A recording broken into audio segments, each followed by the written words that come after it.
When you put these 5 things into place in your business, whether you're a woman in network marketing, whether you're a man who's an online fitness coach, whether you're a woman who has an Amazon store, those 5 things will hold you back like they held me back. And I don't want you to have the e-brake on your success anymore.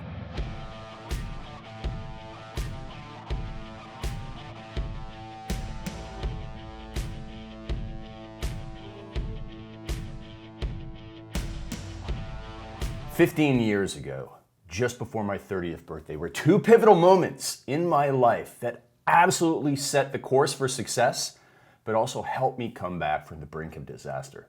Hi, my name is Craig Ballantyne. Today I'm going to give you the 5 lessons that I learned on becoming a millionaire right around that 30th birthday. And you see, there were not just 5 lessons, but these are 5 mistakes I was making that stopped me from becoming a millionaire probably 3 years earlier. And when I realize how many questions I get from readers and viewers all over the world, from literally over 100 countries, I realize that, yeah, you're probably making a few of these mistakes yourself, and I don't want that to hold you back. So imagine you have a Ferrari, right? You have a Ferrari and you're revving the engine and it's redlining, but you're only going 30 miles an hour. What's the reason? The reason is you have the e-brake pulled. And these 5 mistakes that I made were like having an e-brake on a Ferrari. No matter how much I laid down the gas pedal, it really only burned the rubber on the tires. I was stalling, I was spinning my wheels, and I don't want that to happen to you. So the first pivotal moment in my life around age 30 was when I had to become unstoppable. Now, in order to become unstoppable, I had to go through hell and deal with anxiety. If you've never heard the story of how I had anxiety at age 30, it goes like this. I just had a huge breakthrough in my business. I was starting to crack the 6-figure mark, but I still wanted more.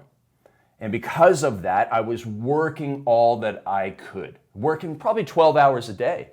I went from being a broke, struggling, introverted, socially anxious personal trainer to a socially anxious, no longer broke, online fitness expert that was still introverted.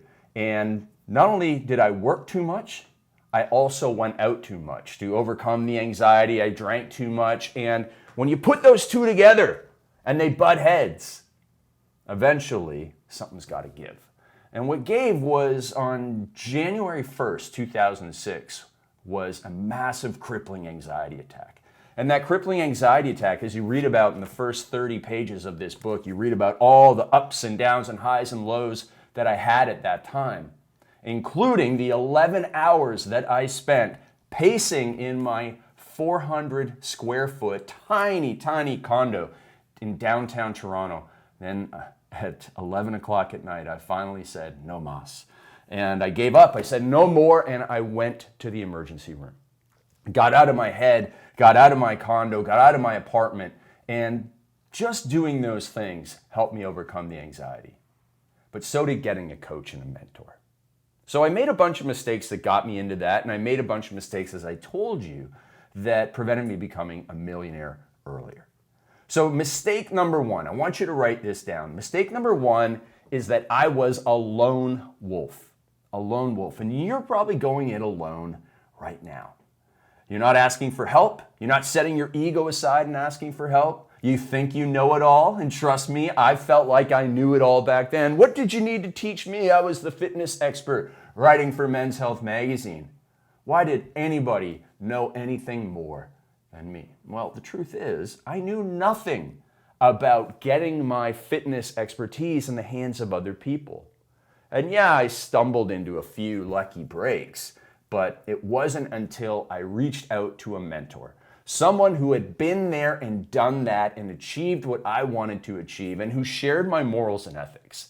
And when I found that person, and his name was Tom Venuto, I took him on as a coach, and he showed me something that allowed me to make more money in 3 days through a product launch formula that I then taught to Jason Capital and Joel Marion and a whole bunch of other people that are now making tens of millions of dollars per year, way more than me. And I taught them that, and I made more in those 3 days because of Tom's advice than I did in nearly the 3 year prior. So here's what I want you to understand. It's not a badge of honor to be a lone wolf. No business, no great business has been built by just one person. Jeff Bezos, he's not the only guy building up the billion-dollar behemoth that is Amazon.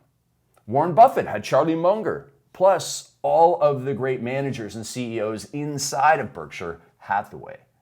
Elon Musk has people in charge of all his companies, and he made his first whack of cash at the PayPal company, where they had what was called the PayPal Mafia. There was 5 or 6 of them who all have gone on to do great things. They didn't do it alone. So being a lone wolf, if I had just reached out to my coach 3 years earlier, I had the money, I had the time, I had the desire, I had the ambition, and yet I decided not to do it. Don't make that mistake, okay? Please, please, please don't be a lone wolf. The lone wolf, yeah, looks tough, but goes hungry way too many nights. The second mistake I made is that I was too conservative. When you start bringing in customers into your business, the number one thing that you should do is double down on what is working. I found what was working, and because I was raised very conservative, I decided to kind of keep the e-brake on myself. Now, if I would have went all in and spent more money on advertising, I would have gotten more customers, and the long-term value of my business would have been much greater. Today, as I've transitioned from the fitness online coach to the small business coach that is helping millions of businesses around the world, I realized that so many of my initial customers in my coaching business came from my fitness business. Now imagine I had grown the fitness business even bigger because I was less conservative and more aggressive. I would have had an easier time making the transition. So that's a huge, huge lesson. The third mistake that I made is I was scarcity minded. Listen, as you read in my first book, The Perfect Day Formula, I grew up on a small farm in a small town, and my father was an alcoholic, and my mother never made more than $28,000 in a year working at the factory, and she was terrified for me when I became an entrepreneur. Nobody had the money mindset, the millionaire money mindset that I teach my clients today. So understand that if you are scarcity mindset, thinking that money doesn't grow on trees and that you're not able to sell and that selling is bad, all of those things that I had in my head and I had to break free of, well, those things are going to hold you back. So the scarcity mindset is killer. The fourth one, I see this mistake all the time, and fortunately I only made it for a very short time in my life, is that you can't be what I call a corporate creeper. So you go on Instagram and you see all of these profiles where instead of somebody's smiling face, what they have is a logo. That's a corporate creeper. Nobody's going to do business with a logo instead of a person. Everything else being equal, the prices, the quality, the service, the customer service, no one's going to choose the logo. Today, more than ever, we do business with people we know, love, and trust. Not know, like, and trust. That was 10 years ago. Now it's know, love, and trust. And so you can't be a corporate creeper. And then finally, the last thing, number 5. This is probably the biggest technical, tactical, strategic mistake you're making in your business. And it is to be too slow on sales. So earlier I mentioned I was too conservative. But being too slow on sales simply means that most people do not put enough time into sales generating activities. My mentor, the man named Mark Ford, who I bought early to rise from, my dream business, and you read about that in chapter 23 of this book, The Perfect Day Formula. Mark Ford wrote all of his books under the name Michael Masterson, just to make it confusing. And he has a book called Ready, Fire, Aim. And in Ready, Fire, Aim, he says that in order to make your first $1 million, you have to spend 80% of your time selling. 80% of your time. Now, take a look at your daily calendar. Maybe you have one of my scripting pads, right? You look at your daily calendar and you're just like, okay, I'm going to do social media, and then I'm going to do studying, and then I'm going to do meetings with my team, and then I'm going to do this and this and this, and work out and meditate and all that stuff, and that's great. Where's the selling? Where's the selling? If you look at a business like a person, the heart of the business is sales. And generating leads into that is like delivering oxygen to the heart to beat out to the rest of the body. If you don't provide oxygen and blood back to the heart in a human, what happens? Of course, we die. And that's what's going to happen in your business if you are not generating leads through marketing and then converting them into clients, customers, whatever you describe them as. through the sales process in your business. Most of your time needs to be there, and getting a logo or registering your business, man, that's not where you should be. You should really be spending your time on sales. So the 5 mistakes, again, that are holding you back, that held me back from being a millionaire, the e-brake in your business is one, trying to be a lone wolf. Forget about it. Instead, open up, get in mastermind groups, go to events, get in online forums, seek out a mentor, get a coach, so that you are no longer making it up as you go along. That's what the lone wolf does, and that's why the lone wolf is pretty darn skinny. All right. The second thing is, don't be conservative when you find a winning method. Double down. There are times when an entrepreneur should take calculated risks, and that's what that is. It's not a silly risk. It's not lottery ticket marketing like, oh, I'm going to pay somebody to get me on a bunch of podcasts. You can't track that stuff. But if you're doing great direct response marketing, you know what works, and you can pour more money into it and get more money back and have a much more profitable business. The third thing is, do not be scarcity minded. Do not say you're bad at sales. Do not think that, rich people are bad. Get rid of that mindset and build the millionaire mindset so that you make more money. And then fourth, don't be a corporate creeper. You got to bring the personality, the personal to the personal business.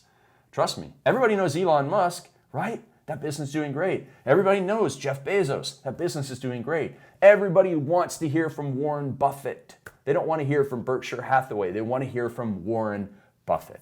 And then finally, don't be so slow on sales. Sales is the lifeblood of your business, and that's where you must spend the majority of your time. So my friend, when you put these 5 things into place in your business, whether you're a woman in network marketing, whether you're a man who's an online fitness coach, whether you're a woman who has an Amazon store, whoever you are, wherever you are, how old you are, what country you live in, it doesn't matter. Those 5 things will hold you back like they held me back. And I don't want you to have the e-brake on your success anymore. I want you to be a millionaire. Maybe get the Ferrari you want, or maybe not. Maybe just put it into something else. But I'll tell you what, you get rid of those 5 errors and you will be on the path to success. All right, so we're just getting started right now. We have another video that I want you to watch. It's a little more of a chit chat between the two of us. And if you click the link below in the description box, you'll go to it, or just go to theballantynemethod.com and watch that video, okay? It has a couple of exercises from my one-day coaching programs that cost $10,000. I'm giving them to you for free. So go to theballantynemethod.com or click the link below and go through that training, and you're gonna have massive, massive breakthroughs. This is Craig Ballantyne, author of The Perfect Day Formula, signing off. Looking forward to hearing about your success.